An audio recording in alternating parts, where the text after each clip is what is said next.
Okay, hello everyone. Welcome to what is today? Sunday? Saturday. It's Sunday. I know that. You know that. It's Sunday. Electrobox lives. Indeed it does house a car. And, if you're not busy, feel free to do stop by and give us your thoughts on the box. Mayhap he will. Okay. Uh it is suitor day. Yeah, let's go with that. That sounds good. Uh I am back from location redacted with only a mild illness. Well, it was a mild illness. I think it was something like in my sinus because wearing headphones was painful. Taking headphones off, all the pain went away. So, a bit weird. Scions were cool for what they were, budget Toyotas and all. I mean, I never understood the Scion branding because it seemed like Toyota was like, hey, everyone associates Toyota with old people. So, let's make a young and hip brand and call it Scion. And we can give it some fancy plastics. And me being like at the time the target audience was like, but it's a Toyota. If I want reliable, if I want a vehicle that will get me from A to B inexpensively and reliably for years, I'll go buy a Toyota or a Honda. I the Scion branding always seemed kind of like it didn't make much sense to me. Uh, but maybe it worked on you know more people. Oh, it's Ether. Hello, Ether. Who I can now personally say is a booze wizard. Because Ether made me an old fashioned, and I was like, "Oh, this is delicious," and I had it, and then I got up, and I was like, "Oh, there's a lot of alcohol in that." Uh, maybe an entire red solo cup of old fashioned was it was well disguised alcohol.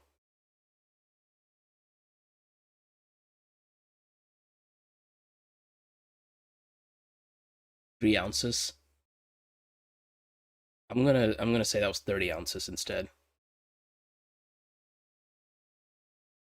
Uh, Also, I may not have eaten by that point yet, so that may have also led to it.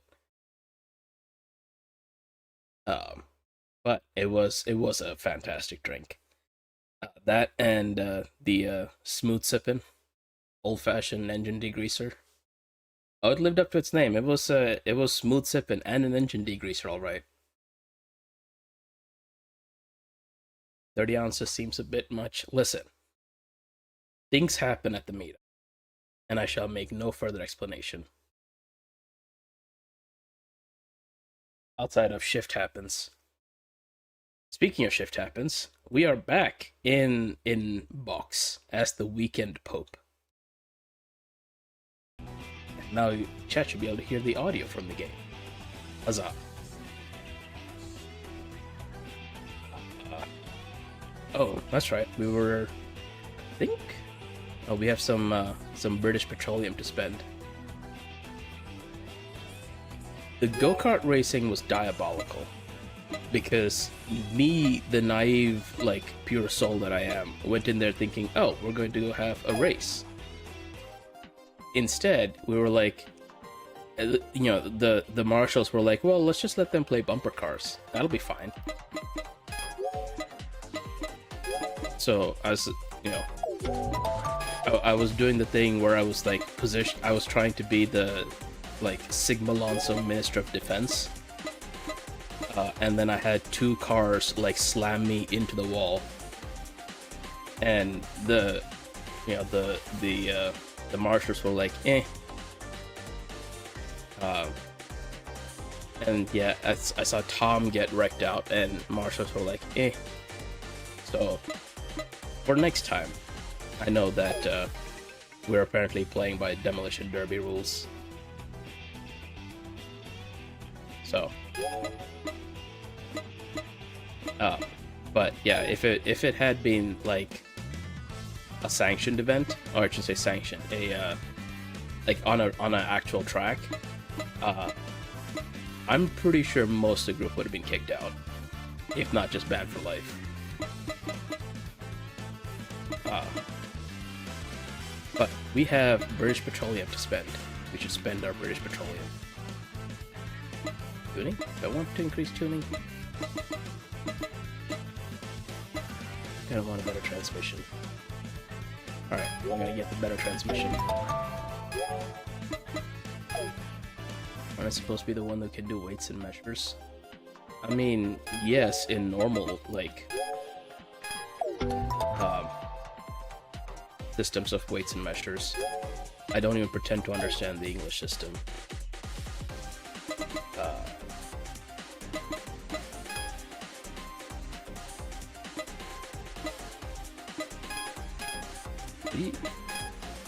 No, we can go.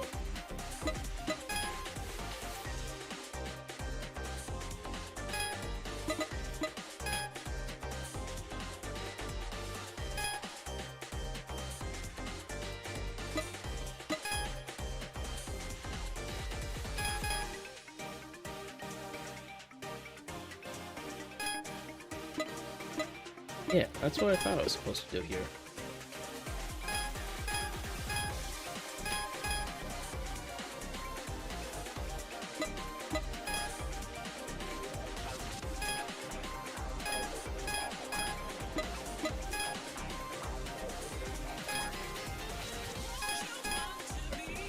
Can we actually get to 206 miles an hour?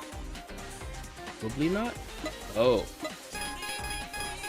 It's saying we'll max out at 205. 6. 7. 8.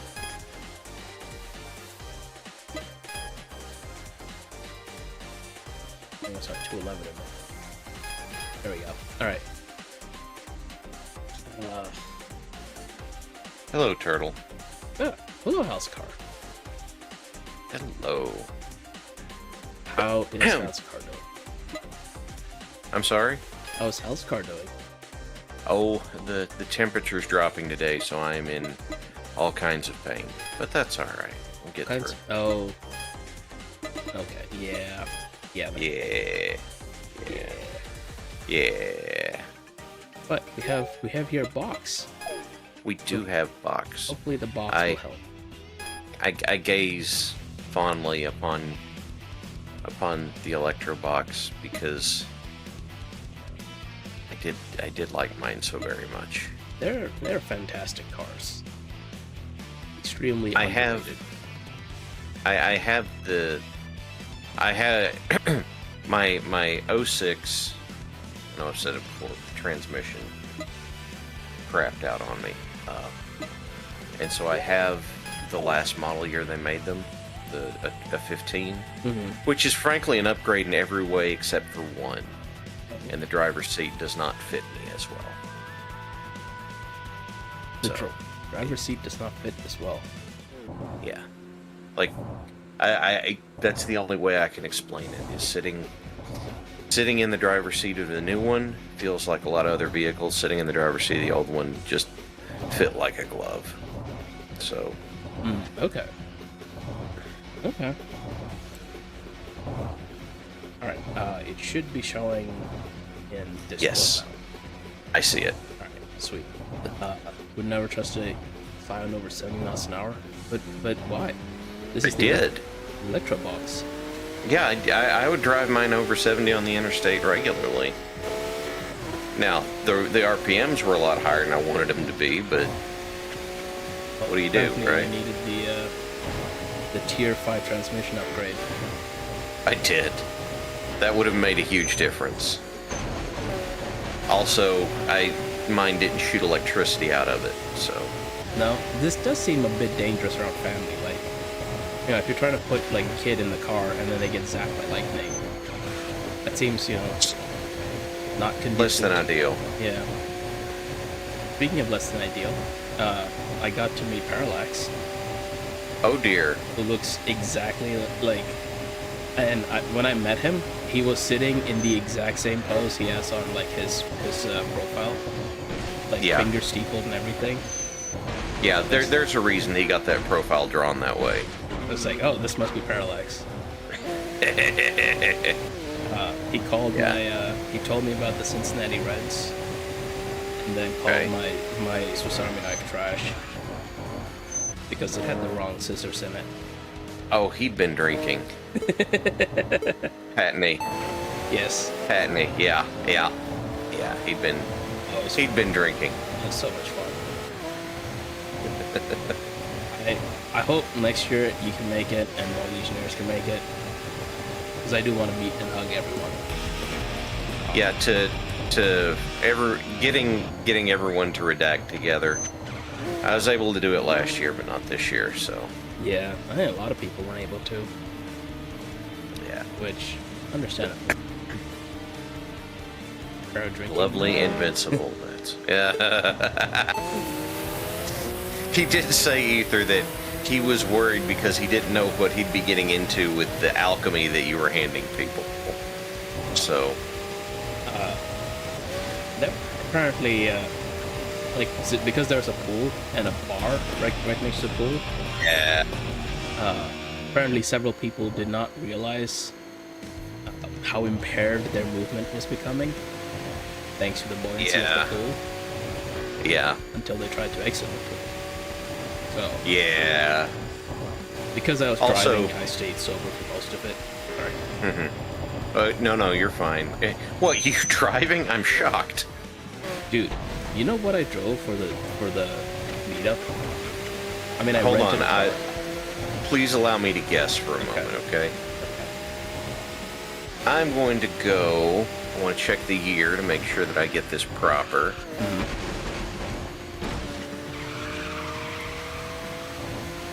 I'm sure they're fine. I'm gonna go with a 2008 Mazda RX-7. 07 RX-7. Would it be awesome? But no, that's not what I had. Also, apparently my engine's overheating already. I probably should have paid attention to that. But no, not an 07 RX-7. Keep in mind that this... So, I can give you a hint if you'd like. Go for it. I rented this vehicle at the airport rental. Oh, so that would be a fleet spec Chevy Malibu. No. Getting warmer No. than the 07 RX-7, though. Fleet spec.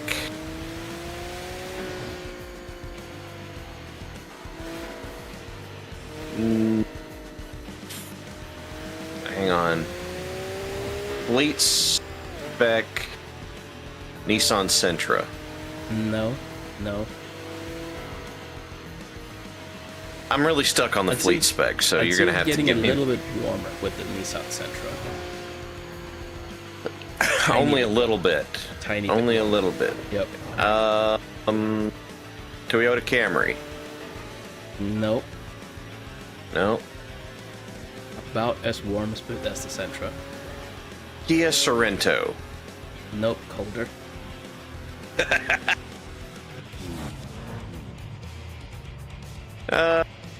Mitsubishi Eclipse. I know they don't Oh, have that at the airport. Slightly. Slightly colder. Slightly colder.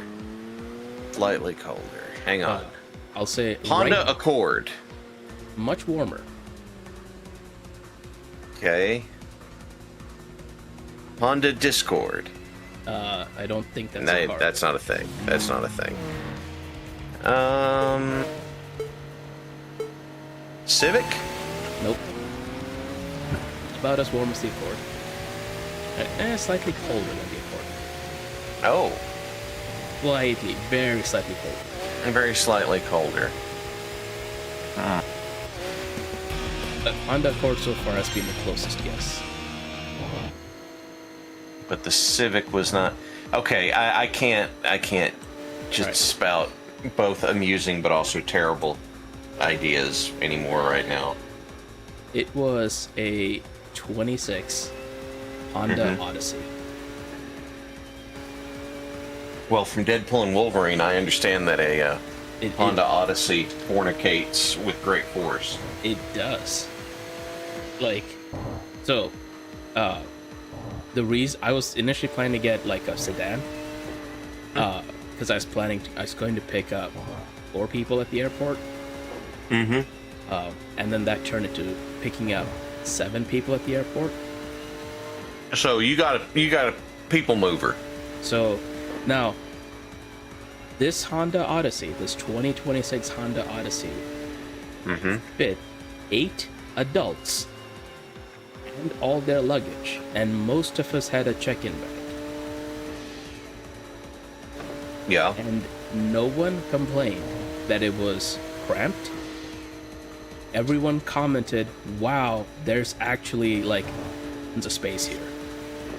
Oh yeah. People, I don't understand it, but somewhere along the lines, people started the public perception that minivans were lame came along, and I mean they're not performance things, but they're frankly outstanding. Dude, this thing had a V6 in it, and it was spinning up the wheels like in second gear in the dry. It was so much fun. I was like, why is this car not more popular? How did Honda make this magical vehicle? But yeah, because I had the, It's a perception that minivans are lame. because I had the Odyssey, like I ended up driving almost everyone everywhere. Yeah. Yeah. I mean, like moving 7 people at in one go is kind of like, Some. yeah, you're reducing how many cars, especially with the traffic in Texas. Yeah. Yeah. It's easier to keep people together, move them in just one vehicle. Yeah, I think Parallax had his van too. I think so. Yeah, because I think there was another. I think I remember, and I think Crow had also rented a minivan. No, he had a crossover. Was it? Okay. Yeah, yeah. Ether points out minivans are the nesting grounds of the 90s and aughts Karen, and thus is hated. I'm just saying, look, if I had stumbled my way across when I was vehicle hunting and had not stumbled across the XB that I have, which, by the way, has at the moment 42,000 miles on it. It's amazing. Amazing. Yeah, it was a rebuild, so I had to get some other repairs done, but it wasn't a huge deal. If I could have found like a passenger Ford Transit Connect, I absolutely would have driven one of those. Yeah. Okay. Transit Connect's a bit special. Like, There's a passenger version to it. yeah, but it's kind of like, I don't know. When I sat in the Passenger Connect, I felt like someone had converted this. It felt like a conversion van. Oh well, yeah. What they do is they import them from wherever they make them in Europe with the seats in them, and then they take the seats out and sell them as work and cargo vehicles to get around the chicken tax. But we got them whenever I was working in the transportation department at my agency. We got some of those in, and I just really liked it. I liked how it felt. I liked how it handled. Like it just felt good to me. Because I don't need a lot of creature comforts. Well, and I think the like that model of van is a unibody. I don't think it's like the old like Chevy body on frame vans. Oh yeah. So, oh, Mad Stranger's gonna challenge me in his Subaru. It's the station. As Clarkson says, and he's Subaru. Yeah. Come at me in your Outback, bro. Yeah. You're not ready for the box. The front wheel drive box that somehow wears its rear tires out first. I'm gonna be honest with you. Even as much as I would want it, I'm not ready for the box. So, I mean, this box is going 180. I just wanted mine to have a 6th gear. so that it wouldn't be riding so many RPMs on the interstate. But they didn't make them that way. No, they did not. So, go ahead. They made them for Tokyo, or I should say Japan, where highway driving is not frequent. Right. So someone in chat earlier, I think Night Owl, referenced something. Do you remember the Mazda Zoom Zoom ad campaign? Yes. Yes, I do. I know where that song comes from. Where does And it is not a car song. So, a little bit of background. I did Brazilian Capoeira, which is a martial arts style. Box v box. It's box on box crime. Box on box violence. I have to be quiet in observation of. Oh, come on, Visor is There we go. struggling to keep up. He's struggling with a lot. So in capoeira, a lot of it looks like a dance because that's how they disguise the slaves in Brazil disguise their martial art as a dance, and there's songs that go with it. Well, there is a song, and you have to sing them in Portuguese because that's the proper way to do it. That is zoom zoom zoom capoeira mata I zoom zoom zoom I zoom, and the zoom zoom zoom is basically just filler words.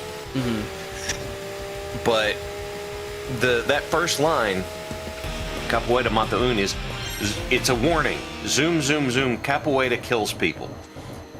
That's capoeira mata and they decided, we're gonna make that into the song for our car, and I'm like, just That's knowing a the choice. background I had, I'm like, I know full well that you all didn't know what that meant. You just heard someone, zoom, yeah, we'll use that. Not knowing it's a song about be careful when you do this because you might die, and slapped it on the ad campaign for your car. Hang on, I'm going to check the rest of the lyrics. Okay. I see the Type R. I did not realize there's an Odyssey Type R. It sounds amazing. I do miss station wagons. The first car I bought with my money was a Subaru Impreza station wagon, and it was amazing. I got to do for my best friend's wedding. He wanted to get his standing piano Okay. up to like he had his wedding in like the woods in Pennsylvania, and so like the Wow. cabin itself Okay. was like up at the side of a hill, and it was just all dirt roads. Initially, like someone in a pickup truck tried to move it up there and couldn't get it up there Right. because it was just a dirt road. And I put it in my Subaru and basically rally special staged it all the way up there. Because like the problem the pickup was having is he kept trying to like find grip and then drive up the hill, and he just couldn't. So I just kept my momentum up to like slowly make it up the hill. And my best friend is sitting in the passenger seat, like gripping onto the like the like handle at the top of the door, The oh my god bar. the oh my god bar, like Yeah. death gripping it. And this was a manual too, so you know I'm just like kicking the clutch and get it start rotating. Like once I get it rotated to where I want it to be, just holding it. I wasn't going fast, Right. but apparently my best friend was like he was a bit scared of driving with me for a little bit after that. But the fact that you got a piano up there in good shape, having to drive like that's really impressive. It was in perfect shape. I mean, we patted the corners and everything, but it was in perfect shape, and I don't think I ever went above like 40. So, yeah, it was. Okay. It wasn't like fast. I wasn't doing like full on like catching air and shit. All right, so the the lyrics from the original Zoom Zoom song translated. Look and I will tell. Anyone who wants can hear. Anyone who wants can say no. Anyone who wants can say yes. I thank the slavery. Anyone who wants can think it's wrong. But if not for the slaves, capoeira wouldn't exist. Zoom, zoom, zoom, capoeira kills one. And that's repeated several times. Be careful with the old man. He can hurt you. In the time of slavery, he already played the capoeira. And then the refrain. The son of my master went to school to study. And the slave's pen education was in the sugarcane field. And there's the refrain. It's an idea that capoeira was the one good thing to come out of slavery in Brazil, but it also describes the danger of it and be careful with the old men because they can make bad things happen. And then they made that into a car ad. Just wild. Yeah. So something similar. Mm-hmm. Have you said you've done Brazilian martial arts. So are you familiar with like the Japanese martial arts, karate? I never did a Japanese martial art. I did judo just a little bit. Okay. And if there was still a judo club, I might still be active with that. But there's not one local. Okay. It's just the Japanese style is never really accessible to me. Okay. But so there's like a specific sub branch of like karate especially, which is much more Okinawan. Mm-hmm. And they did the exact same thing. Like if you watch traditional Okinawan dances, especially if you've done some martial arts, you'll realize they're doing martial arts moves in there. It's barely hidden.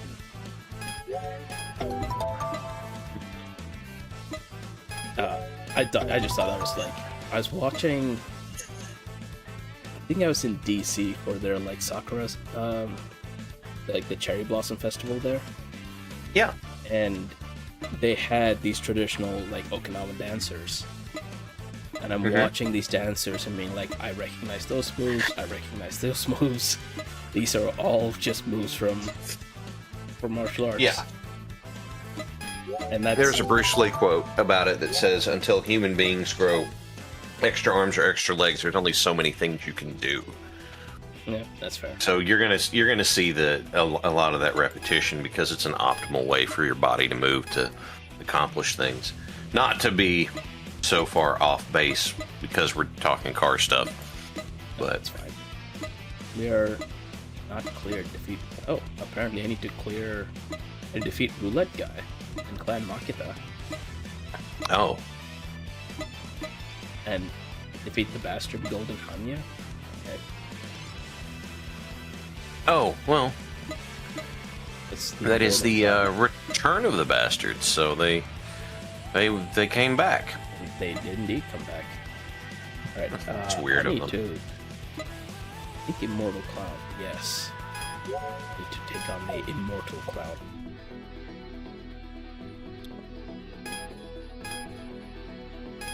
Raise me. Let's see, do we have... Nope, we have no... Wait, why would he not race you, did it say? Because he will only race someone who has the same car as him. Mark X. Okay. So because I have a different vehicle, he will not race me. Can you imagine that the street racer guy who does that? And he's like, "Oh man, I only race people that drive the same car as me." And he's got like an AMC Pacer. It's like, I'm the king of the Pacers, just waiting for somebody to challenge him. And everyone's like, Everyone's actually scared of him. They're like, yeah, no, he's actually fast. Oh no, the box. He's fast for a Pacer. Yeah, okay, fair. He's fast for a Pacer. Mm-hmm. Fishtail. Yeah, that fishtail was a bit weird. I had a teacher in high school who had an AMC Pacer. And the weirdest thing that stuck out to me was that single piece of glass wraparound back window. I don't know how that's not broken more frequently. Right? I can only imagine that is the most expensive part of the vehicle to replace. The window scares gorillas. Yeah. Oh. Shit, it's a space station clown. So it's a boxing match. It is a boxing match against the Space Station 14 clown. The immortal clown. He's like, I'm driving with my flashers on. And you're like, that's cool. I ride the lightning. Ride the lightning.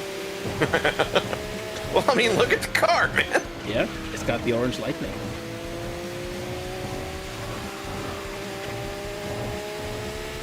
Oh, the clown can't keep up. Honk this. Honk this. Clown on him, honk this, and then dab as you drive by him. I did clown on him. I'll say there's one downside to the box. It's not the most nimble. It was never going to be. I think it's the tiniest of the wheels. Yeah. It needs some wider wheels. Yeah, it is. The tires are awfully. They do seem awfully small in relation to the rest of the vehicle. It kind of makes it look a little bit like a toy car. Yeah. Which, fun fact, the only Hot Wheel I ever found of an XB was one of the color change ones. That's the only thing I think I found of a Hot Wheel of that car. Color change. Because I absolutely would have. Yeah. Well, the idea is you pour water over it and it changes color, but it's really heat activated. Okay. So, you pour hot water or cold water over it and it changes color. But if you just sit there with your hand wrapped around it, it'll change color too. Okay. But nobody, there wasn't exactly enough of a market drive to have Hot Wheel XBs out there. I mean, there isn't really much of a market drive for like a Honda Odyssey, but it was surprisingly amazing. Yeah. I'm still shocked at how good that car was. Chrysler Pacificas are really good too.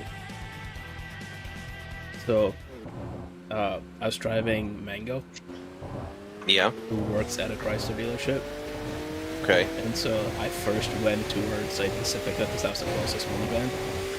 Okay. And he was yes. like, "Please no." I was like, "Oh, okay." This man has PTSD from Chryslers. Yeah. Well. Okay. The Pacifica endemically has transmission issues. It has transmission issues, or if it doesn't, it probably will. It will develop them. Yeah, they are very well appointed, well optioned. The stow and go seating is just staggeringly easy to use. Mm-hmm. They're pretty comfortable. The Odyssey actually had more rear cargo space than the Pacifica. So, Well, who am I to argue? That's I mean, because they're both good. Then they're both they're good. just yeah. They're just different. Yeah. Also, Chrysler having transmission issues is kind of weird because, like, Oh, it's not on brand. well, no, not that, but if they use their, I wonder who their transmission supplier was for that, because I know a lot of the newer cars use CF transmissions. Okay. Silicone says he thinks there's a mandated lifetime warranty on the Pacifica for the transmission now. Damn, Yeah. That's pretty bad. yeah. That's pretty bad. Also, lifetime. I don't know if it can be a lifetime warranty. I was wrong. It might be like a. For your- Because I mean, it's a wear out. It's going to wear out. Entire life. The life of the transmission. Yeah. The entire life.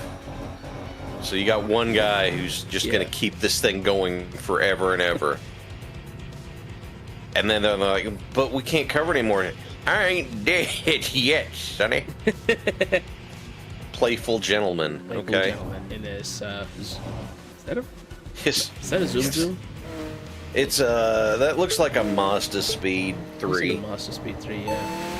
I was gonna say like VW, but this is only Japanese cars. Yeah. I drove a Mazda 3 not long ago, and before I drove it, I was like, oh, maybe I would get one of these. Mm-hmm. Because it's like, hey, you know, do you want like 35 miles, 35, 40 miles to the gallon? That sounds nice. And then I sat in it, and I'm like, everything about this driver's seat is like an inch too small for me. So that and I drove the Mazda Speed 3. So this is before I bought my BRC. I was test driving a bunch of cars. I test drove a Mazda Speed 3, a Hyundai Genesis, a Okay. Ford Mustang GT, the Veloster Yeah. N, I think. Yes. There is no way that you would have been happy with just a base Veloster. I know that. I mean, I drove one of those too. the Veloster N, what to me, the problem I kept having, right? The Mustang I was really close to buying until like I drove on an on ramp. I was accelerating up an on ramp that had a little bit of like loose, but like an uneven surface. And the entire back end started snaking back and forth as like the wheel kept losing, like as the left or right wheel kept losing grip. And it was just so sketchy, like on the uneven surface. I was like, there's no way. This car's got like almost 500 horsepower.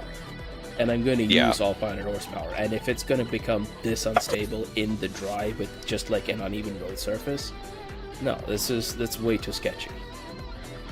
Ether asked if it was off chamber. Off camber, probably, I think he means.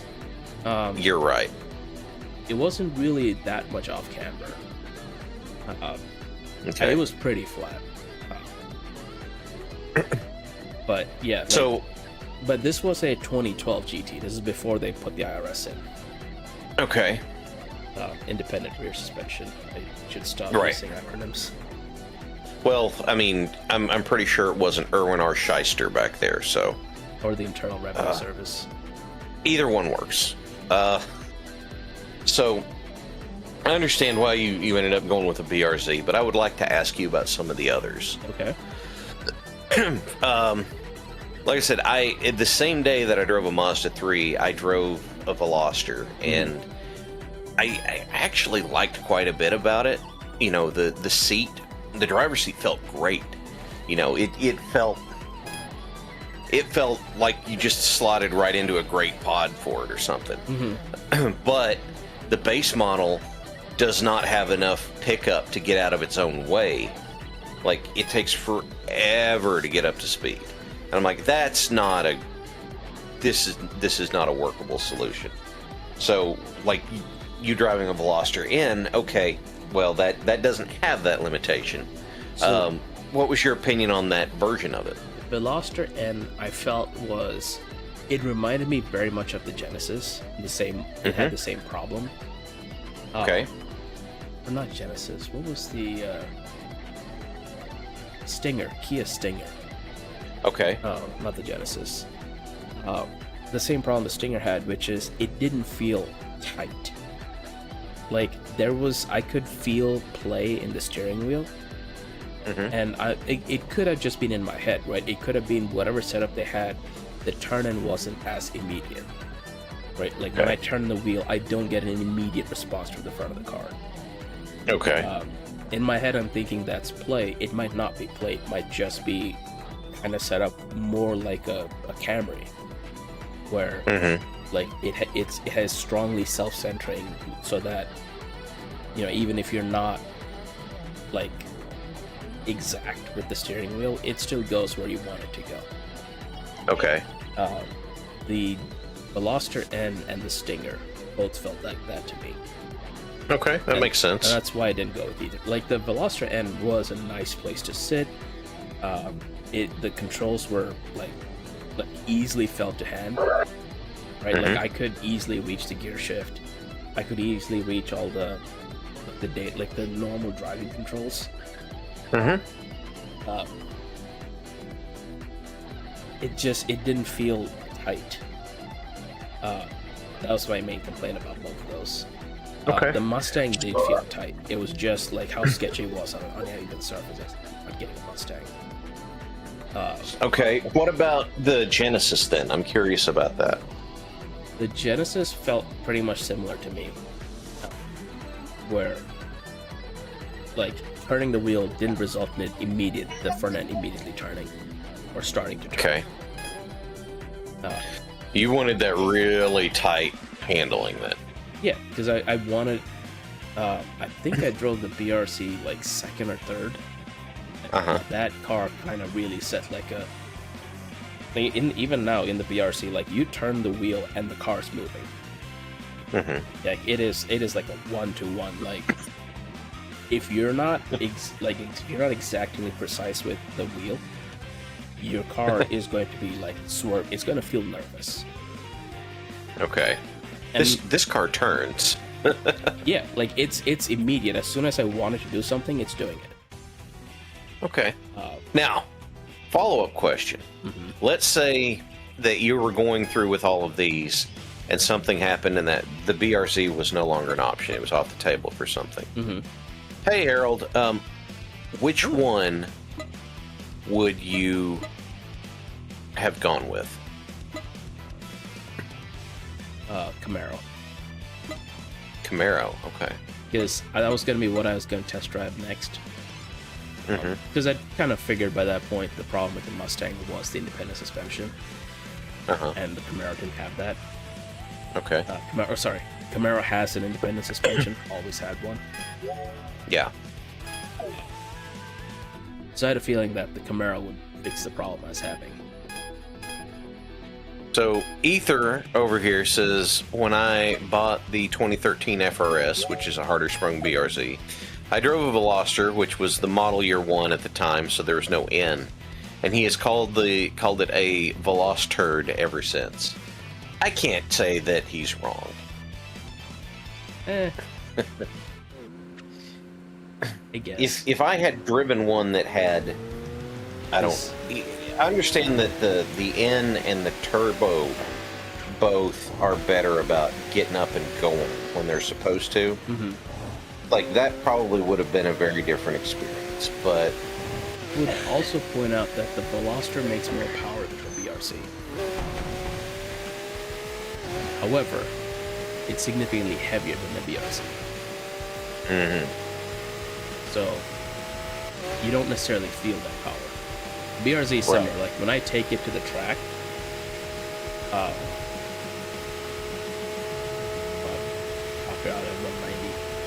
when I take my BRC to the track, I keep having a problem where I don't do track days, or I shouldn't say I do track days, but I don't do racing with it. I do what's called HPDs, which is high performance driving event. Okay. So it's you on the track at the same time as a bunch of other cars, but there's strict rules of no racing. Like, if you want to pass someone, they have to point you by. Okay. So, like, they acknowledge that they see you, and they're giving you space to go past them, or to pass them. Is there a specific signal they have to use for that? Yes. Yeah, that's like they actually have to put their hand out the window and point you back. Okay, I was going to ask, is it something specific you do with your turn signals? Do you stick your hand out the window? You have to stick your hand out the window in a specific shape. With your hand, with your fingers in a specific shape to point the other person by. Now, I know why. I understand why. That way you can't accidentally give the wrong signal. Right. You can't accidentally give the wrong signal. You're minimizing the risk of, like, destroying your car And Yeah. for HPDs, these are all like people's normal cars, like normal Right. cars. Like They're dailies. They're sports cars, but yeah, they're dailies. They're not. They don't have roll cages. They don't have like safety equipment. It's just the safety equipment is removing all the loose shit in the car that could fly around. That's the safety. That's the kind of thing that I would want to take the Z on, but absolutely. we don't really have a track like that here. There's almost definitely an autocross, which is something similar, just much smaller scale. And autocross is they'll set up cones, and you just try and drive around the cones as fast as you can. Autocross is a lot of fun, and autocross I'd say is like an entry into HPDs. But when I do HPDs in my BRZ, which has better suspension for a track, worse everywhere else, better tires, better brakes, but the same engine, I will catch up to cars very quickly mid-corner, and then they will not point me by because you're not allowed to pass someone mid-corner at the like low levels of HPD. Yeah. And then as soon as the corner ends and we get to a straight, they're gone. Because I just can't keep up. Okay. I've only got 180 horsepower at the wheels. Mm-hmm. And most of these other cars are like 300, 400 horsepower. Okay, you catch them in the corners, but they take the straights. I got it. Yeah. If I could pass them in the corner, I could probably put a closer lap time to them. Yeah. But because I almost never get a point by, like, before a corner. Because I'm nowhere near them before a corner. Right. It can be a bit frustrating. I understand that. So, if I do end up selling it, which I probably will at some point, it'll be for something with a bit more power. I will say that like driving the BRZ has made me a much better driver. Yeah? It's because okay. One of the cars that you can buy that punches way above its weight is a Corvette Z06, one of the old ones. Okay. Those cars, like, you could buy a Corvette Z06 and you still buy them for like 30 grand. And it will compete against like $80,000 Porsches. Keep up with them and pass them. Give me a year for one of those, please. A year for the Porsche? I'd say like... No, for the Corvette of the model. So I'd say a C6 Z06 or C5 Z06. So that would be, I think, from 1999 to 2012, I think, is the C5 and C6 generations. Okay. Now I know which kind you're talking about. Okay, yeah, I see it. The reason the Porsche costs $50,000 more is because if you screw up in a Porsche, it will probably not kill you. Oh, okay. If you screw up in a Corvette, it'll probably kill you. You are going spinning at a very high speed into a tree. Good luck. In the Corvette. A fiberglass body. In a fiberglass body. It is fast. It is fast and the limits are very high. But if you don't know how to handle a car at its limits, it is extremely dangerous. Yeah. You have to work your way up to that. And the BRZ does that. The BRZ will teach you like how a Corvette handles at high speeds or at its limits, but the limits for BRZ are so much lower that even when you lose traction, you're going like you can lose traction going 30 miles an hour bound around about. I remember the Top Gear review of that where it's like you can kick the rear end out at 30. Yeah. Because you can do that, you can learn how to control a car that's on the ragged edge of grip Yeah. without killing yourself. It's kind of the it's the slow car fast mentality, right? Yeah. If you learn to drive a slow car fast, you'll be able to drive a fast car even faster. Ether says the problem with the 2 million limited editions they made of the Corvettes, owners all think, I know what I got, no low ballers. Yeah, that is the problem with event shopping, which I've done and was frustrated by. The other thing there's only like 250 cars that were made with this burgundy interior and yellow brake calipers and this D-shaped steering wheel. Like, fuck off! It's a Corvette. Yeah. the thing that aggravates me the most about the no low ballers, I know, is whenever they put no tire kickers. Mm-hmm. And it's like, what? Okay, never mind. I don't want to talk to you at all, because it's like I don't know if I'd even like this thing or not. But if I show up and I might be interested in it, and then I'm like, and it's like, oh yeah, you know, I'd like to go for it. And like, well, this is how much it is. I'm like, I don't know if I want to buy it yet. Well, you're wasting my time. It's like, okay, see, you qualify as a problem then, because you might find somebody who finds out that they just absolutely adore that car, but they've never driven one before. Mm-hmm. Yeah. Or are you going to run people off? Well, it's probably because you're a miserable jerk. I think so. There's a part of it where like you have to kind of look at someone and especially with sports cars, figure out what they're about.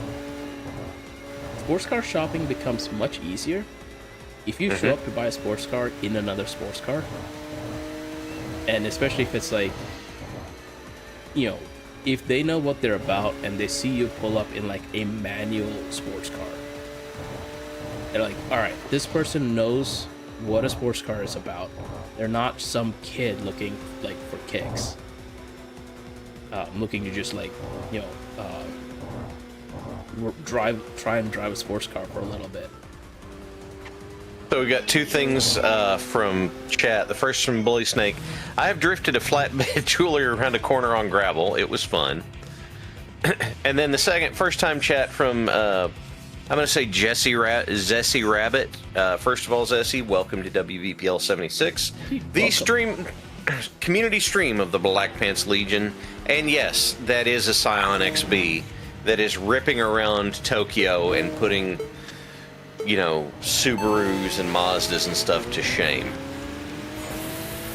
Look at that. You are not tripping. That you Scion are is or that Subaru is using nitrous and still losing, but cheating. Where are they? by having nitrous. No, they're restarting the race with this other kid, Crimson Boy. Oh, Crimson Boy. Miami. Oh, he also used nitrous. Did he Nas right there at the start? Yes. It stopped. So that hissing noise is them using nitrous. Okay. I didn't learn anything from the Fast and the Furious movies, but I always remember them using it later on. You know? Not using it right at the beginning. You got blocked off by another car and still passed him up. Yep. the box is mighty. Yes. It's a championship boxer is what it is. Primo says rip, but I think that was a premature rip.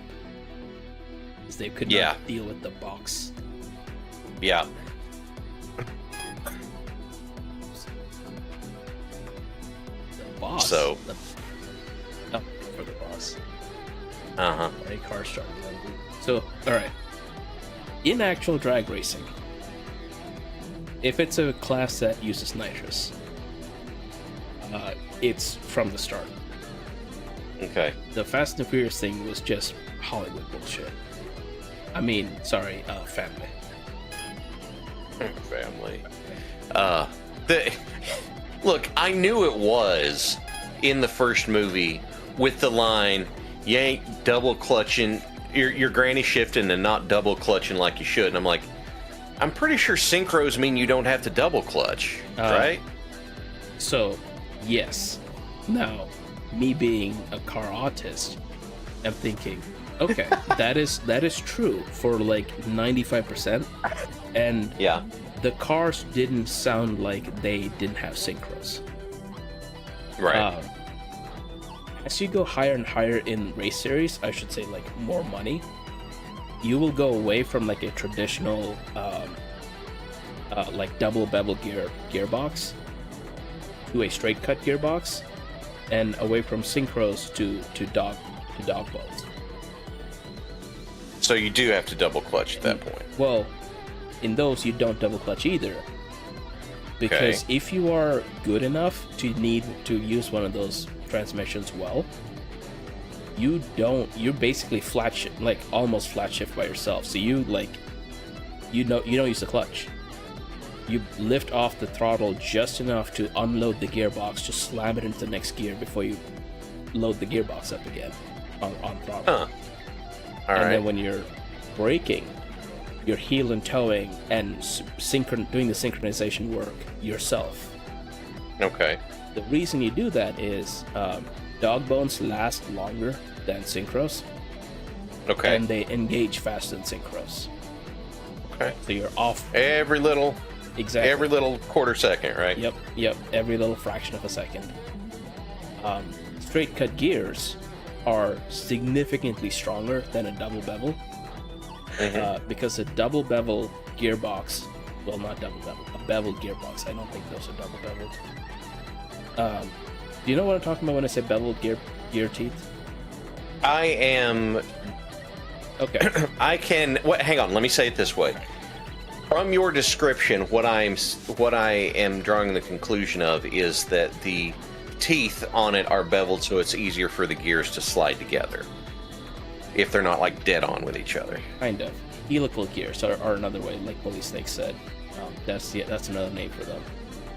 Okay. So what a helical gear does is, if you think of like your traditional gear, and like the teeth, like you look at it in profile and you see the teeth are just straight, right? That's a straight cut tooth. Right. What a helical tooth does is twist that tooth, and the purpose is when your teeth engage, you always have one point of engagement as the gear rotates with another gear. Okay. And it's much quieter, as Bully Snake said, because with a straight cut, you will get, just with the tolerances, like as one tooth disengages, there'll be a little bit of lash, like a little bit, like the tooth will hit the other tooth. Okay. To transfer the load through. With a helical, because there's always a point of contact, you never get that hit of a tooth hitting a tooth.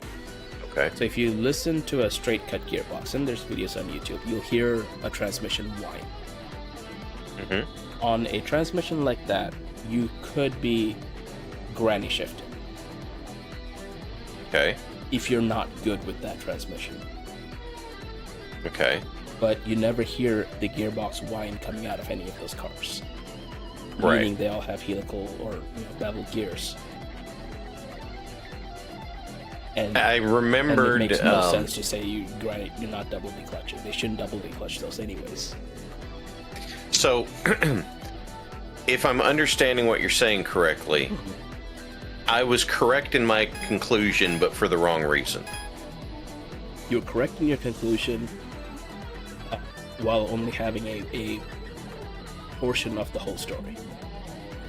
Okay. What Dominic Toretto says there could potentially make sense, except the rest of the story doesn't add up. Right. So, whenever I first saw that, I was like, wait, what? And then later, I think I watched, and most of the guys that did this video aren't with the channel anymore, but I remember guys from Donut watching it and laughing at that line. So the conclusion I drew is that Dom is salty that this guy came out of nowhere and got so close to him, and so he's just trying to tear him down. For sure. And hello, Mo and Silicone. Sorry for the intense autism there.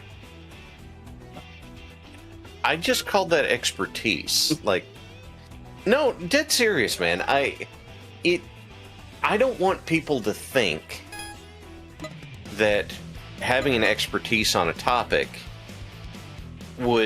has to have something attached to it.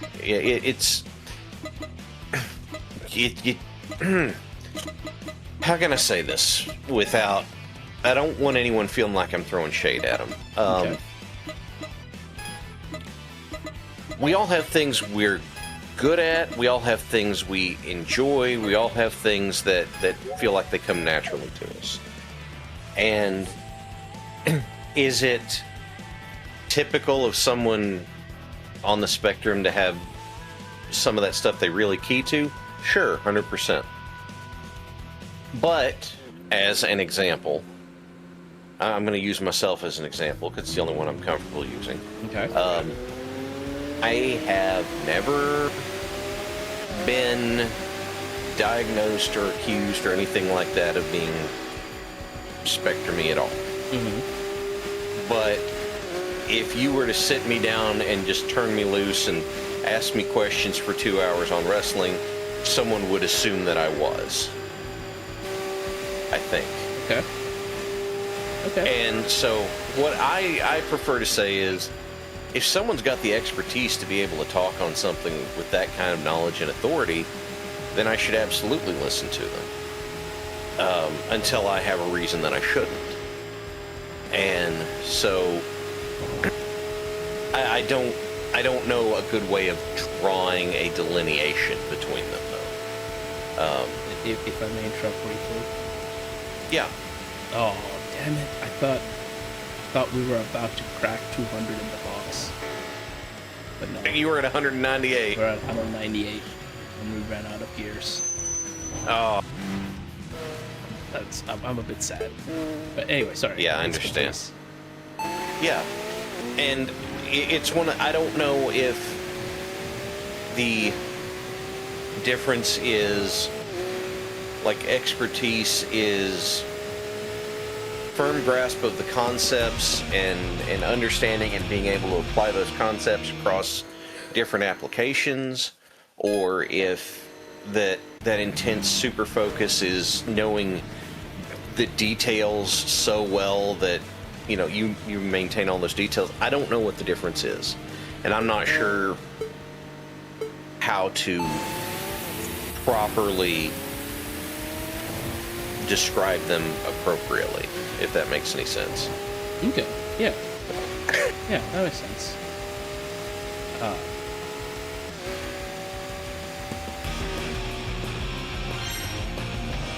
I think, and maybe it's that, like, there's, the spectrum isn't like a step function. Everyone's kind of a bit on it. And everyone has a topic or topics that, maybe they've grown up with it. Maybe it's just like something they've learned they're deeply passionate about. Modern time at BRC. Well, I mean, I can drive a BRC at any time. Only in here can I I think drive I advocated.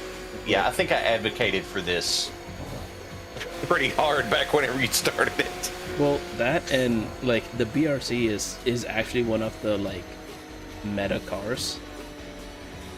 So I don't want to use it.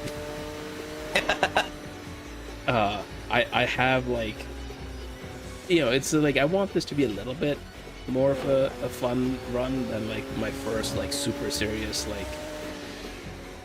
I have to pull out every trick to try and beat the game. Here we go, parking area. I think all I have to do now is defeat the parking people. Oh, so you have to parallel better than them. Probably. Alright. I can... Wait, enter course. There should be a... I think it's enter course and pick in the parking lot. That's how I get to this. There we go. Yes. Yes, okay. It's a former Toy Ether says I'm a former... Yeah. Torbrew. I'd be autistic to be passionate and learn on a topic, but it helps. That's fair. Ooh, awkward man. Yeah. That's why I have a difficulty in drawing a delineation. Because I'm not sure how to appropriately talk about it. I'm not trained, educated, certified, whatever. I am a dude who is trying to be polite and not speak above his knowledge on something while still trying to think it through properly, if that makes sense. Yeah. And hello, Ralphie.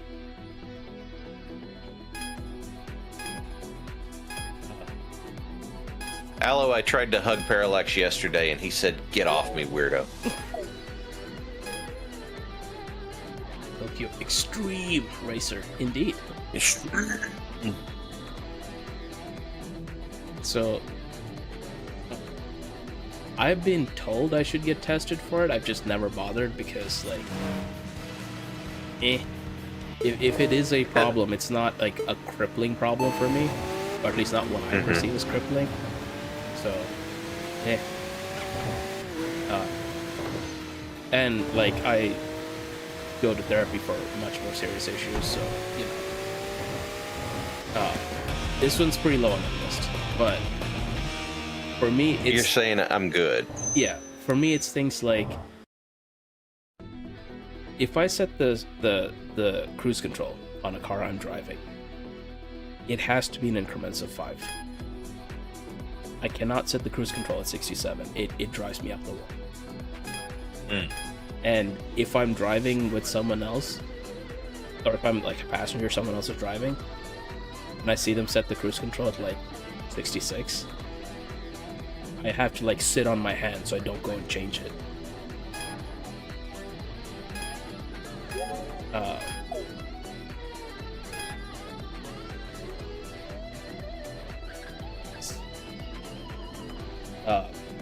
I have struggled at times to like, and I'm sure people have caught on where I'll interrupt them and then be like, "Shit, sorry, I didn't mean to interrupt. Please continue." And that's been an ongoing struggle for me.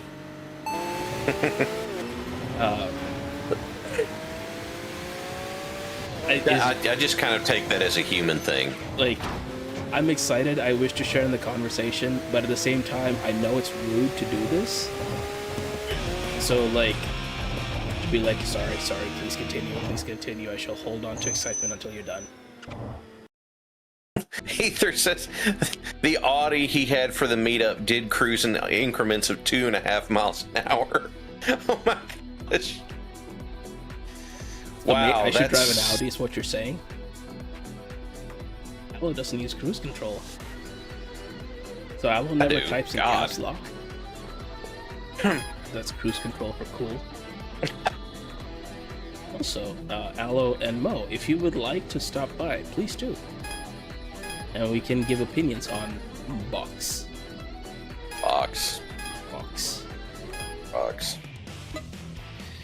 I can tell you that if I was going to have a car that was... how do I put it?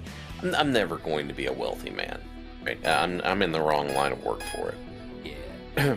But I could say that if I was going to get a hold of a car that was going to be, fun driving, that sort of stuff, if I could find one, because I'm pretty sure they've all pretty well been beaten to death and taken out of circulation. But to go find an in decent shape, and the biggest difficulty is finding one where the rear bumper cover is intact, around the early aughts Escort ZX2, because I had one of those, but it wasn't in stick shift. But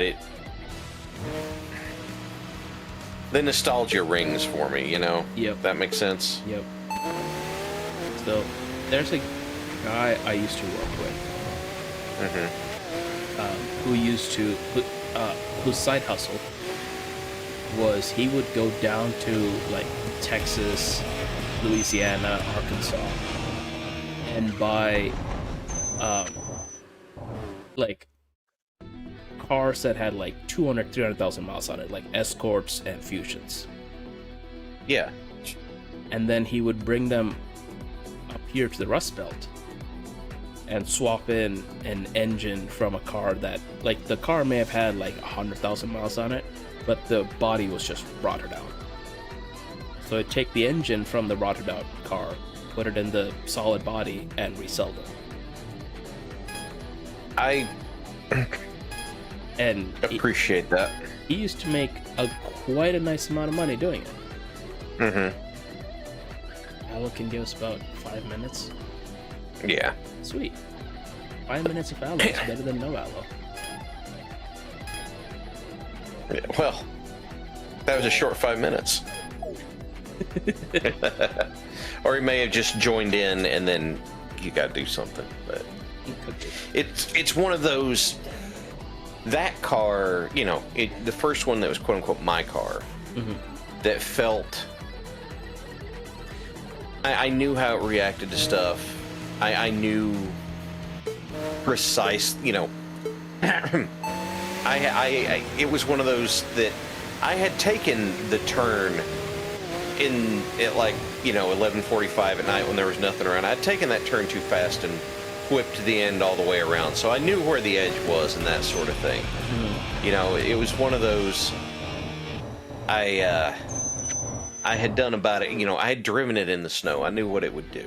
And it was fun. Well, it was fun until I rode in the Z with Dad, and the Z just put it to shame. So I guess I won't really need to look at it as if I can keep the Z in good shape.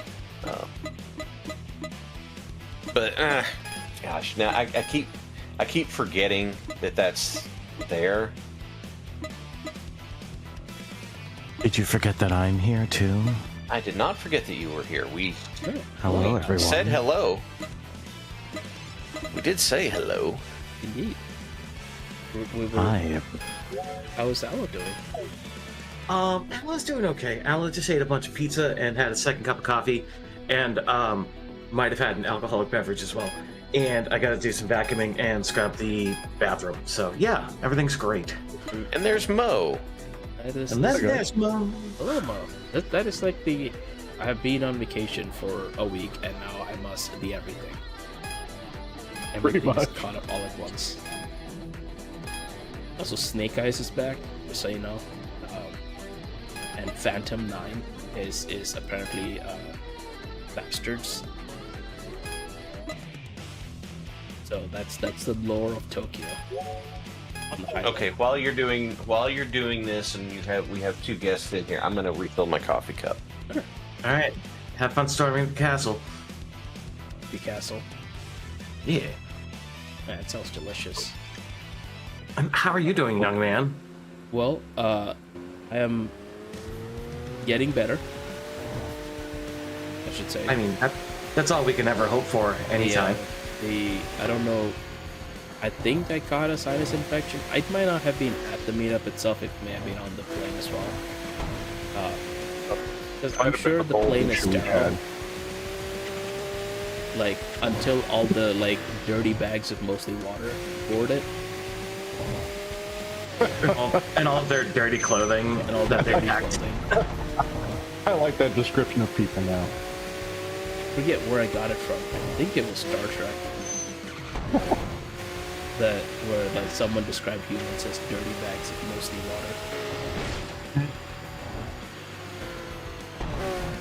I could see that being a Qism.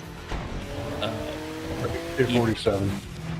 Can we go full Bosozoku? I don't know. I think there are a few vehicles that can. Sorry, it cannot go full Bosozoku, so you can't get like the ridiculous front spoiler or front like air dams or the exhausts that are taller than the car. I think you can go Bosozoku light.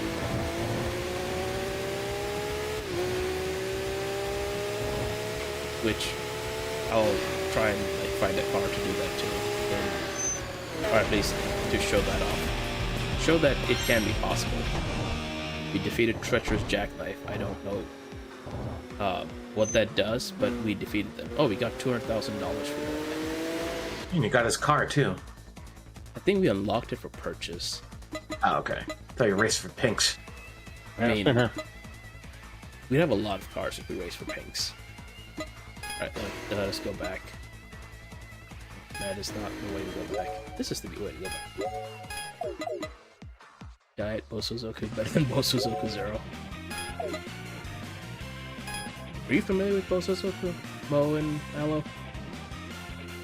Not as much, but from the descriptions you're giving me, I think I can piece it together. I think it's like Bozo the Clown and Goku put together. I do like that. I do like Yeah. that. It might be better than what it actually is, but I do like that. What sleeper mods do you put in this box of candy? Oh, go. Are you suggesting that the box that's going like 198 is in stock? There's probably a second engine in the back seat. Well, you might notice in the detailed information here, where it says displacement 3.8 liters, max power 675 metric horsepower. They probably didn't come like that. I don't think the box ever had 670 metric horsepower. It's a lot of CP though. It's a lot of CP. Is that car points? Maybe. I hate how much sense Aloe is able to spew out while not making any at all. It's something we're glad he can do. Yeah, just fucking fake it till you make it, baby. I know some things about some things, but Alright, so the lying out spec sheets is here, by the way. So what Ogawa is talking about is in the, I think up until like 2012, all the Japanese car manufacturers had a gentleman's agreement. No one would make a car that had more than 280 horsepower. Now this was true. None of these cars made all these cars made like 279 horsepower on paper. And if you bought them stock from the factory, they made I need to go to the dealer. They make 280 or like 279 horsepower. Thing is that when you drive them on something other than paper, it changes. So like the max power, 280 horsepower. yeah, 204 paper's not very horsepower. grippy. 279 horsepower. 336. This is the 2014. See, Will gets it. Yeah. So what they did instead is, so not this, but like the R34 Skyline, it made 280 horsepower. There was a vacuum line connected to the turbo, the wastegate, that would actuate the wastegate at a really low pressure, much lower than the car could actually handle. If you clipped the vacuum line or just removed it, the car would now make like 300 or 320 horsepower. Just with no changes. And they did that on purpose because of Group A homologation, which was you had to build something like 5,000 cars, and you couldn't make many changes to this vehicle. And so they made like the car would make 280 horsepower, but if you made the changes that were allowed within this race series, it would now make like 450 horsepower. So that's some of the cheating on paper that Ogawa was talking about. What was they doing? What was so good? I think this card doesn't really do much. Bosozoku. Let's get another card. Collection. It's in collection. Bozozoku. RWB Porsche's Bosozoku. I think I've seen pictures of it. Oh, we have a BRC. I think this is the BRC I had. Let's try this. What's RWB? Is that rear wheel brakes? RWB is a company that makes body kits for the Porsche. Oh, okay. So it doesn't have brakes in the back? They still do. They still do have brakes Okay. in the back. But they don't have additional brakes in the back. Right.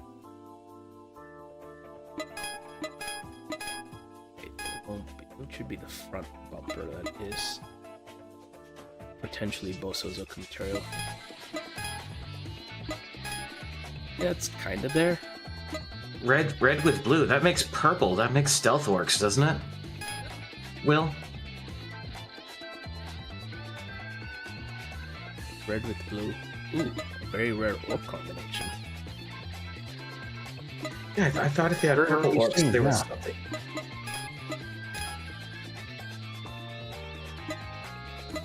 Exactly, Will. That's the point. You've never seen a purple orc. You never will. Purpose for snaking.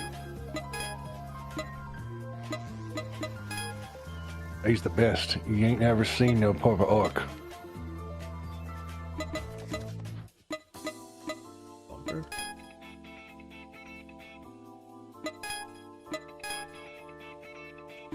They're all like, you know, kind of normalish. Yeah, this is not a very good card. Three. Nope. Nope, not garage. Collection. Too clean. It is too clean. Maybe this can go Bosozoku?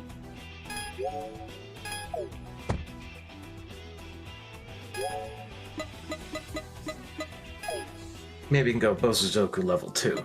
Bosozoku level 2 would be quite a... That's a lot of Bosozoku. That's like high levels of Bosozoku. Why did you talk? So, like, Bosozoku started as motorcycle gangs that customized their motorcycles to stand out. Uh-huh.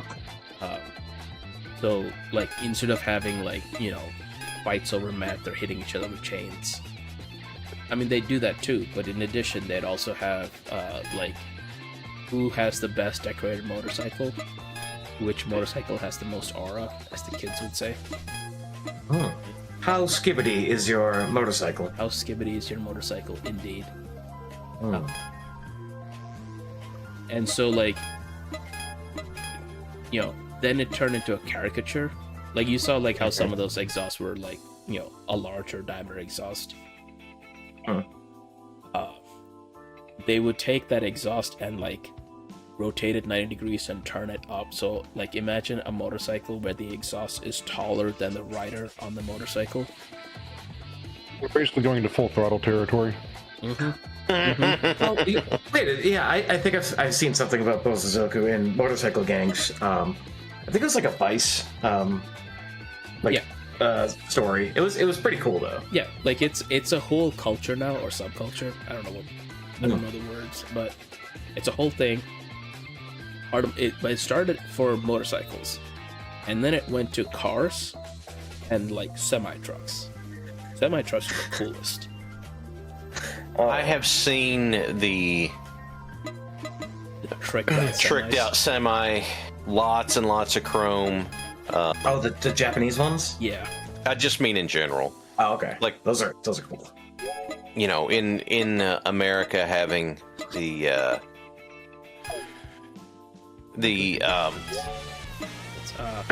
cars, you know, the semis who they're. My father-in-law, God rest him, was a truck driver, and the when he drove for other people, he knew how to needle them just enough to get them to absolutely trick out whatever truck they were having him drive. And they'd be like, oh, you hear they got the new seats on those now. Oh, really? Oh, yeah, man. They like this sort of stuff. And the guy would be, the owner would be sitting there and he'd go, here, take this card and go have him put one in. Right? And so he kept getting upgrades from the regular truck seats to, like, the big comfy lazy boy trucker driver seat. Mm-hmm. and stuff like that. And I mean, on one hand, yes, that makes work far easier. And then on the other hand, it's like, well, you know, that's funny. It's also not. It's funny. But it just there was just kind of that, you know, my truck looks better than yours working division, I guess. Give props to anyone that can do the electrical inside of a cab to put a disco ball in your sleeper. That's a level of dedication, sir. Yeah. Also, I just want to point out this tree of upgrades is called Peace of Mind. But then there's this tree of upgrades next to it. Self-love. Self-love. Get the cleanest corners. You're reminding me of when the last time my old Colorado's bed got damaged. We reinforced the bed to have proper impact spikes, so if someone decided to rear end me again, they would regret it. Also, to something Ether said, Riz Racing. So there should be a car game called Riz Racer. No. Like Ridge Racer. Yes, I saw that, exactly. no. Yes. Oh, I really got to get to vacuuming. I don't want to though. But alas, my extended existence on this mortal plane is on the line as to whether or not I do the vacuuming. So I gotta run, boys. Well, thank right. you for coming, Aloe. And Mortal vacuum. right. Good luck. Later, guys, and have a great one. Bye. So we have the Mighty Box. We could continue with Mighty Box, but there's some other cars here that, you know, might be of That interest. it would be equally as meme worthy. Well, we have the LFA. You have you have Jeremy Clarkson's favorite car. I have two LFAs. This game does the unfortunate thing where you win a boss car, but it's much slower than like when you fought it. Oh, I hate that. It is the worst. But the LFA, this one is, I think, the fastest vehicle, one of the fastest vehicles in the game. I think it's one of the fastest accelerating vehicles in the game. Which is almost all drag races. This thing is nuts. We have this thing, which is actually insane. Yeah. Like, when it says not for sale, this is one of the like post-game cars you can win. So, speed metric is the like roughly like how good a car is. So like this is end game car 700. Okay. Like this is about mid game. Mm-hmm. Like early mid game. That's 300. Okay. This is 500. This is like mid to mid late.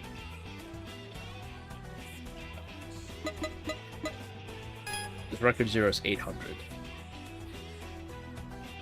This is That's like even a lot. beyond what late game is. So this is like actual end game. Well, yeah, and it has the powered the electric reactive paint on the back end of it too. It does. Or I don't know, maybe there's a ghost trapped in it. We're not really sure which one, right? Well, you want to ride in the ghost car? I mean, we're a week late to Halloween, but sure. All right, let's go ride in the ghost car. What do you say, Mo? Let's yokai it up. Oh, there's a thing that appeared here. Oh my god. I don't know why this just reminded me, Mo, but you saying that reminded me of a phrase that would probably... a joke that would probably send some people just completely spinning off into a realm of aggravation. It was a picture of a movie poster. The movie poster was for a Martin Lawrence movie called Black Knight. Oh, yeah. and the caption said, "Whether you want to admit it or not, this is an isekai." Speak ghosts. Just a litter of Pikachu's in the trunk. I aggravate my kids by purposefully misnaming Pikachu as Peachy Poo. Peachy Poo. Peachy Poo. There's Elzacrow has made a parallel monster. It is the Pikachu. it is Charlie Meander, Charlie Melon, and Charlie Rizzard. And there's Squirty, and there's Bubbysaur. What about Blastoise? Bulbasaur. Blastoise? That's the here. That's what I'm Squirty gonna- turns I'm- into. Oh shit, Yeah. I overshot classical blue. Bubbysaur. Yeah. That's Carl Turtle. What's up? Squirty goes into Carl Turtle. Carl Twirl. Oh my gosh. You're racing the delivery van in the ghost car.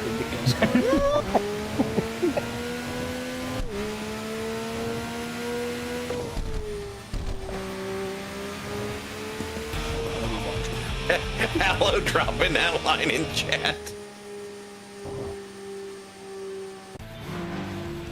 Got the flout before I didn't. You don't.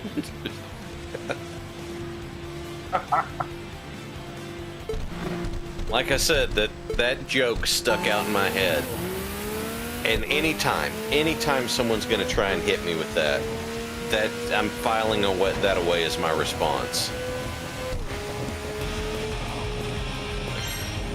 Oh yeah? You got a favorite isekai? Sure.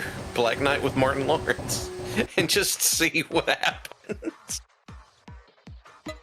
I might get shot. Wait a minute. That means Army of Darkness is an isekai. Later, Alan. That means that A Kid in King Arthur's Court is as well. Yeah. But neither of those would irritate people as much as the first one would. I would contend the entire Fast and Furious franchise is an isekai. Because that is in a world where danger to manifold makes sense.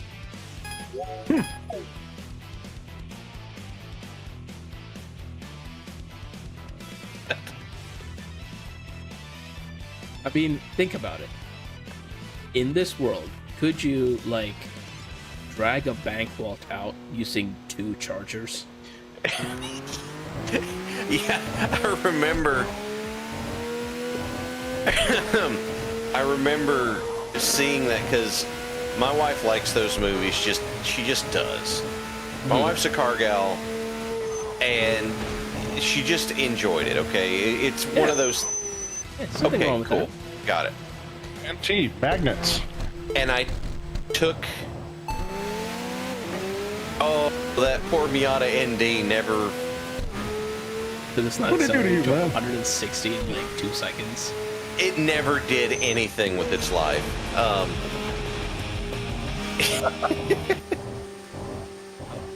Freebird is here to challenge us. Let's do a top speed run with Freebird. Yeah. Come on, Clem. Oh, he's showing up. Is he showing up? Yeah, he's showing up in his NA. Uh-huh. He's Freebird. Can't tell him what to do. Won't you fly, my free bird? See. Oh, we're already at 200. We're past 200. All right, Freebird. Fun fact, fun house fact. My wife and I went in concert and saw Leonard Skinner play, do a New Year's Eve concert and played in the new year to Freebird. The song was so long it started in one year and ended in the next. Now going 260 miles an hour.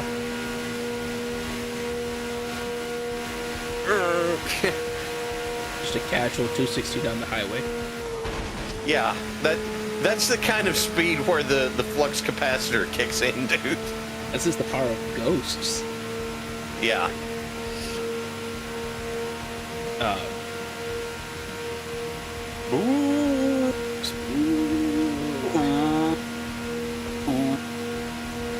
You just hear How the hell your tires are staying on the pavement with that many little switch adjustments? ghost, man. Yeah, Ghost. it's the ghosts. Ghost. Ether, ratio-wise, is the R35 the most commonly modded car in the world? I think I could find a bone stock Type R before I could find a stock R35. R35? Yeah. Really? I didn't realize anyone was mod. Well, I guess there are some mods for it, but I need to defeat Bloodhound. Where's Bloodhound? Here. Okay. Well, we're ending this night then, and I'm going to defeat Bloodhound. No Uber. I feel like the most modified car is probably the RX-7 in terms of like the total production and the percentage of that production that's been modified. Because it seems like everyone and their mothers will take the RX-7 and replace the engine with an LS. Which is, in my opinion, Wait. a shame. They take the rotary out to put an LS in. Yes. Because... Guess it's easier to fix? Oh, absolutely. The RX-7 is twin-turboed, but not in the way you'd expect. Because it's 3 rotaries, so like how do you twin-turbo, or 2 rotaries, whatever, how do you twin-turbo a rotary? I guess you lock one turbo onto the other turbo and then just stick it on the front. Pretty much, yeah. It's sequential, so like the I was output of making one... a stupid joke! That's what they did. It's one turbo that goes into another turbo. Now, the problem with doing that is how do you control the airflow in each turbo? And so each turbo has a bypass and a blow-off to control the airflow through them. And they're all controlled by vacuum lines. As we know, vacuum lines are great. Compound charging tied it because I think is a supercharger and a turbocharger is compound charging. This is sequential turbos. As we know, vacuum lines last forever. They never leak. Oh, never, ever. And because this is Mo's having a visceral reaction to that sentence. And because they are controlling the turbos, the minute they start to leak, you lose massive power, or your car gets your like the torque curve, instead of being nice and linear, becomes like a fucking roller coaster ride.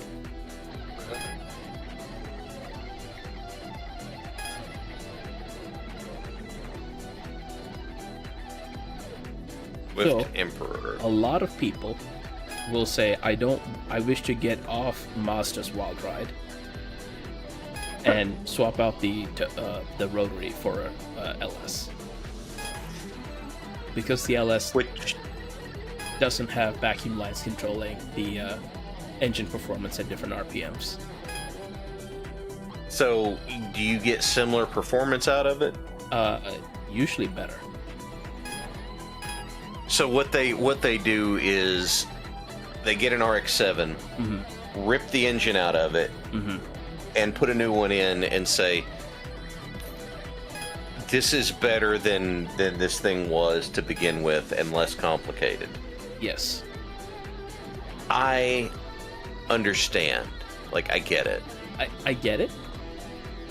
Do it to something else. Ooh, we get a cutscene. Swirling chaos. That's a lot of miles on that car. Oh my god, you're right. Oh.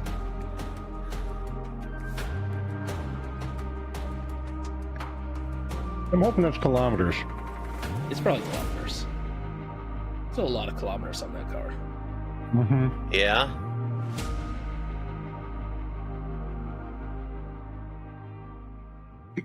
Yeah, vacuum lines also love heat. This is true. Rubber loves heat. And as we know, the rotary engine is a very cool engine. As it runs quite cool. Lizard. Lizard. Lizard. Charlie Lizard. Lizard. So, like, again, if you want to let's swap your sports car, by all means, please do so. Just don't do it to a rotary. Rotaries are like unicorn engines as it is, and we need more of them, not fewer of them. Okay, then you said percentage-wise. What about just absolute, like, highest number on a single thing? Is it like... I'm trying to pick something exceedingly stupid that this would not apply to. Oh, okay. But would it be like stupid teenagers putting stupid little mods that don't matter and don't really do anything on their Saturn SL1s or something like that? Or when asked ratio-wise, most commonly modded car, I tend to include everything that isn't stock as a mod. So, like, you swap out the rear taillights because you like the look of an aftermarket. To me, that's a mod. Okay. Let me put it another way. It is a change you make to the car that will not increase its value, but you like. Okay. To me, is a mod. And, like, actual value, not perceived value. So putting LED headlights in a headlight casing that didn't originally have them would count for you. For me, yes. All right. What am I doing? Aloe screaming in chat, SL1s are peak racing. Oh, this is a lot of new people. Everyone left? Holy crap. Well, now there's rolling gals. Okay. You scare them off into? Yeah. Either that or they won't talk. The old group won't talk to him. Lowering the car with plastic strips. I mean, I'd rather that than, like, take a fucking blowtorch to the springs. Oh. I've seen too many cut spring accidents and, like, no, please don't cut your springs. They do that to lower it? Yep. They weaken part of the car. They will cut out a section of the spring to lower the car.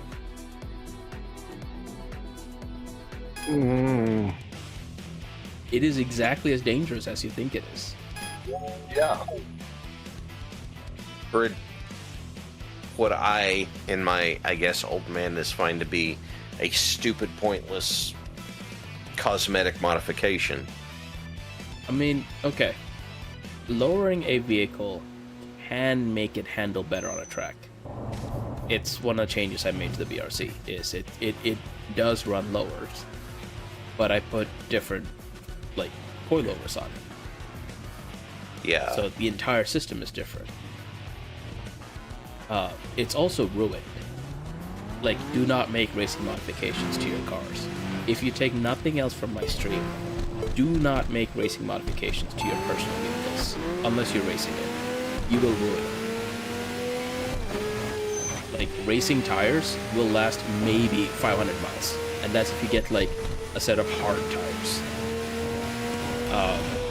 A racing bucket seat is incredibly uncomfortable and only supposed to be used with a helmet, which is incredibly uncomfortable and hot. Ether's pointing out, or torch the spring to weaken it and lower it. Oh. I don't think I've seen someone torching the spring to weaken the metal. Oh, Oga was referring to that, what we were just talking about is ricing, and I'm like, okay. Yeah. I mean, ricing is a specific subset of modding. Like, arguably almost everything you saw in Fast and the Furious was ricing the car. Right. And at least in its original subtext, it was exclusive to Japanese cars. Hence the slightly racist connotations for it. I do love the orc-like idea that putting racing stickers on a car also makes it go faster. I mean, hell yeah. Oh, speaking of, so you say your wife likes the Fast and Furious movies. Yeah, she knows they're dumb. Has she seen a movie called Super Fast? Wait, what? Wait, no, I don't think so. Okay. I will Hang on. recommend just watch the trailer. It'll tell you everything you need to know about the movie Super Fast. I watched some of the guys at Donut do a abbreviated clip reaction to MPH. Just watch. I think that's right. Just Super Fast. Super Fast. Just watch the trailer. Hey, hang on just a second. Hang on. Give me just a moment. Are you doing the same now?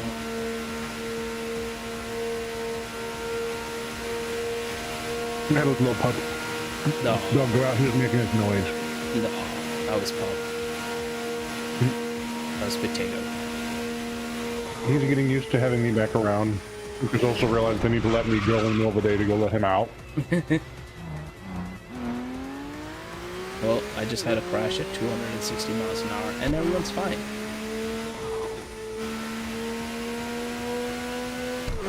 Want to get about bike racing the Acura universe? That would be cool. Okay, what I'm gonna do is I'm gonna take it off my headphones for a second. If you get feedback, please tell me. But then that way you can just ask the question directly. So, no, I can't. Hang on. Let's just do it this way. Just do it this way. We are doing the thing. The thing is being All done. right. So, my dear darling wife likes the Fast and Furious movies. What was the question you had, Turtle? Have you seen the movie Super Fast? Yes. Okay. I have. Yeah. It is Yes. amazing in all the best ways. Right? So Well, you know, it's gotta be, yeah. I think your husband needs to watch Super Fast as well. Oh, Since he's never yeah, seen if it. he's not... Oh, yeah, if he's not seen it. Can you give me just like a Reader's Digest why someone should watch Super Fast, honey? Why someone should watch Superfast? Okay, so... You know the series of movies that's called Scary Movie? That's a spoof of all of, like, Scream and all the other horror movies out there and stuff? Yeah. It's the total, it's the spoof kind of thing. So Superfast is kind of like that for the race car world.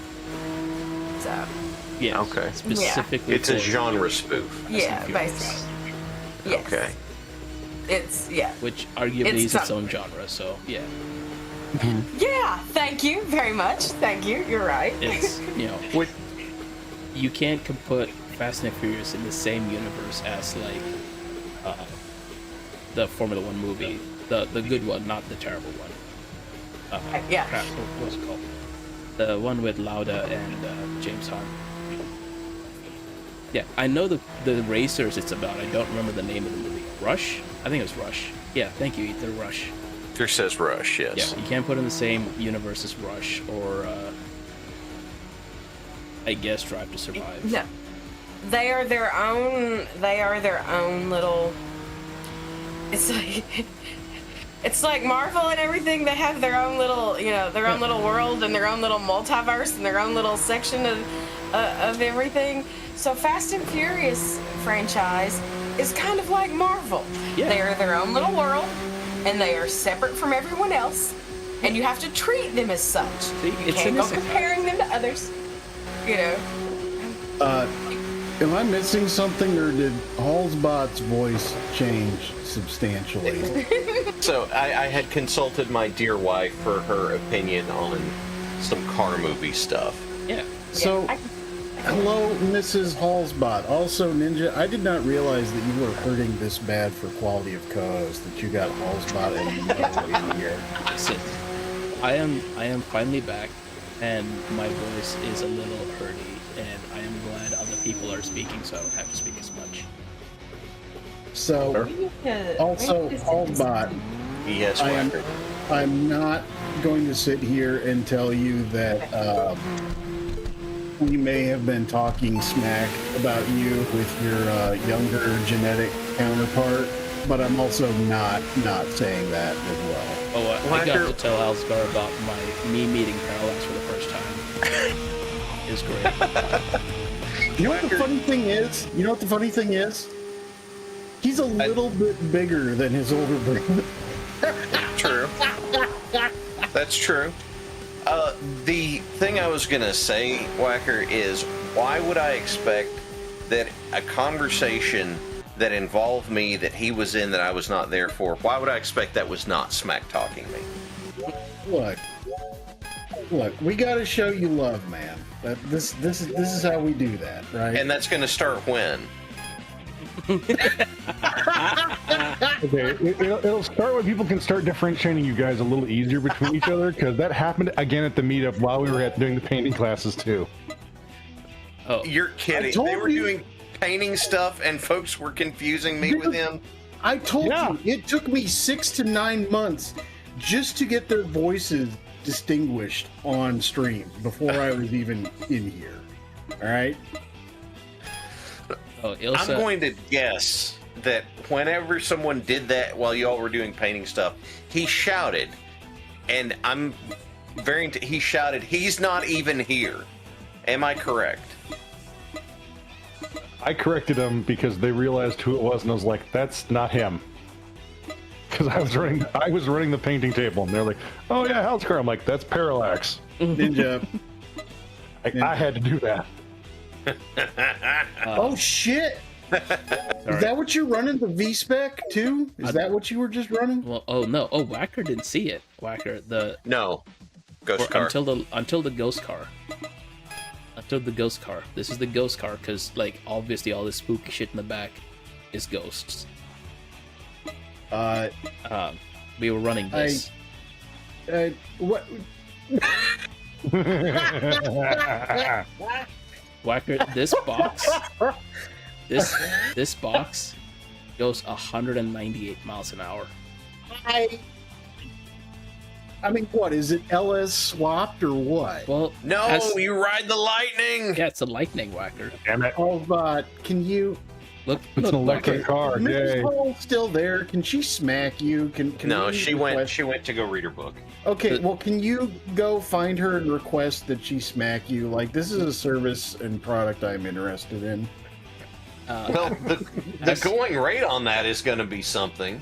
As Halzakar can attest, the Scion XB comes stock with a 3.8 liter turbocharged V6 Wait, Yeah. wait a minute. that makes 675 metric horsepower. Look. What? I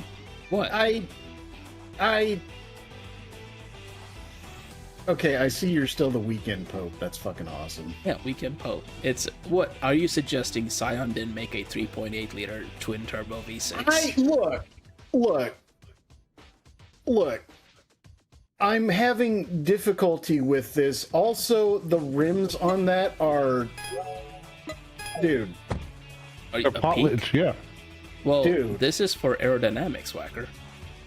No, This is- those are Calpon lids. Yeah. That's exactly what This is so you don't have Because- airflow like going in through the spokes. Yeah, because that's clearly the one thing to worry about with this fucking driving brick that you have with electricity on it. That's clearly the main issue. 9-inch rims. That's why it's going 200. All right, let me see the fucking Civic at the bottom, the Kiewik. The Glimmick. Laser Pop-O-Mobile? Sir. Sir. You are speaking of Oh my I love god. that thing, and yes, I'm a dad, so that... Oh my goodness. The Glimmick. Also, Yeah, I think Ilso asked, Russia is good. I recommend Russia as a movie. It's a good movie. All right. Yes, I actually enjoyed Rush. That was a decent movie. Speaking of, it is 1:59, and Puzzle has 1 minute to get set up, so we should leave. Alright. We should get the fuck out. Any final words, gentlemen? I'm deeply Farfig- sorry to the live studio audience that you had to put up with such low quality co-host here. I'm of course not talking about Mrs. Hall. She's delightful. She I is. don't know her, delightful. but she is delightful. But I apologize to everybody. So I do have a word. Farfrig Newton. Thank you. Thank you. You didn't even say that right. More. I know. Or multiple. Okay, I've got a word in response to that. You get ready? one word whacker. Oh God, here it goes. No, that's old Mo. You actually called him. Okay, the word is Appalachian. Appalachian Indians. It's named for the Appalachie. Appalachian. No. Well, A-Chan. In the stream. He's gonna suplex me at the next meet.